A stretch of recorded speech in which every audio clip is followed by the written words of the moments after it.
O pacote de medidas anticorrupção foi aprovado na Câmara dos Deputados na semana passada. Entre as propostas estão a criminalização do Caixa 2 de campanha eleitoral, o enriquecimento de funcionários públicos sem comprovação e o aumento das penas para crimes de corrupção, além de mudanças nos recursos judiciais e na prescrição de crimes. E o Jornal do Produtor ouviu o deputado federal Luiz Carlos Reis, do PP do Rio Grande do Sul, sobre o texto aprovado. Vamos acompanhar.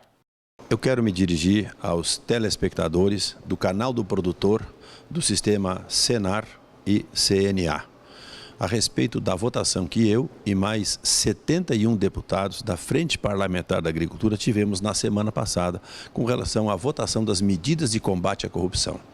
Tanto eu como meus colegas parlamentares jamais votaríamos contra as medidas de combate à corrupção. A votação que nós fizemos com relação ao Judiciário, também com relação ao Ministério Público Federal, porque ninguém pode ficar acima da lei. Se nós estamos vendo nesse momento o Brasil sendo passado a limpo, desde um vereador na menor cidade do Brasil, a um prefeito, a um deputado estadual, federal, senador, governador, ministro, presidente da República, empresários rurais ou urbanos, por que não o Ministério Público, por que não o Judiciário também serem avaliados e punidos caso eles cometam alguma irregularidade? Foi isso que nós votamos.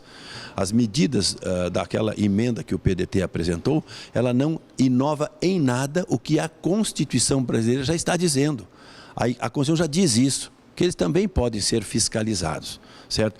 E a grande parte que eu votei e os colegas votaram são as injustiças que vão fazer o Brasil parar. Você veja o caso hoje da lagarta Helicoverpa.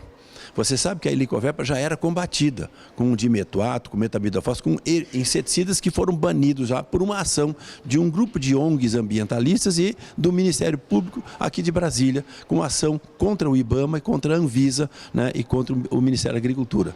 Hoje tem mais de 10 produtos para serem banidos também, entre os quais o glifosato, 2,4-D e paraquat. Se você não sabia, estou lhe passando isso. Hoje, no Supremo Tribunal Federal, tem várias ações de liminares cassadas de reintegração de posse, na questão indígena, por exemplo, que o ex-presidente Joaquim Barbosa cassou liminar e que o ex-presidente Lewandowski já cassou liminar. Tem mais duas para serem cassadas. E se cassarem essas, votadas no pleno, já se foi o direito de propriedade no Brasil inteiro. Não vale mais nada. Pode invadir e ninguém mais vai ter para quem apelar, porque o Supremo está cassando. Nós estamos votando contra isso. Esse é o absurdo que está acontecendo.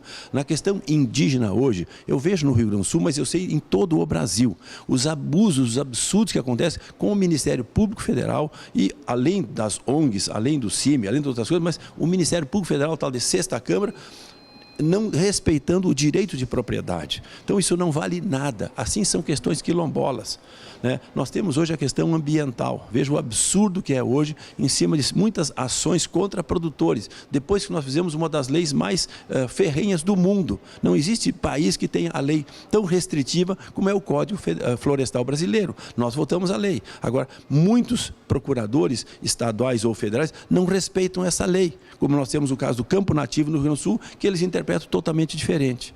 Então, o meu voto foi para defender os produtores rurais que eu há 42 anos represento. Então, essa história não pode ser jogada no lixo e muitos colegas maldosos dizendo que quem votou contra os juízes votou contra o Sérgio Moro ou votou a favor da corrupção. Jamais tenho elogiado o Sérgio Moro, tenho elogiado a equipe da Polícia Federal, do Ministério Público Federal em cima dessas situações. Agora, o que nós não podemos é ficar no cabresto de juízes inescrupulosos e também de promotores que estão fazendo abusos em todo o Brasil. Essa é a minha posição, né? Para dizer que eles não estão acima do bem e do mal.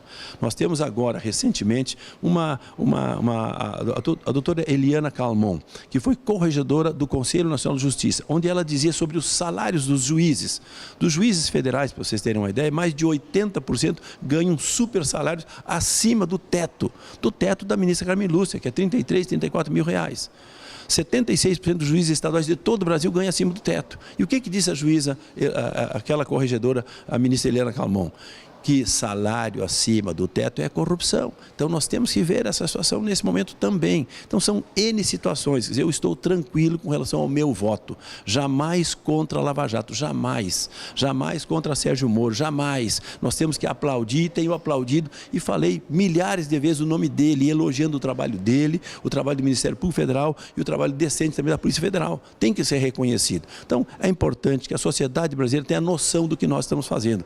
Eu e um grupo de parlamentares do Rondônia, lá do Rio Grande do Norte ao Rio Grande do Sul, de gente que defende a agricultura e botou a cara para defender os produtores rurais de todo o Brasil. Não só os produtores rurais, pega as questões trabalhistas que também pegam o setor urbano, comércio, indústria, não só a agricultura, a NR12, NR15, NR31, todos os abusos que nós temos em cima disso. Então, por essas razões, nós tivemos um voto consciente, né, não contra a Operação Lava Jato.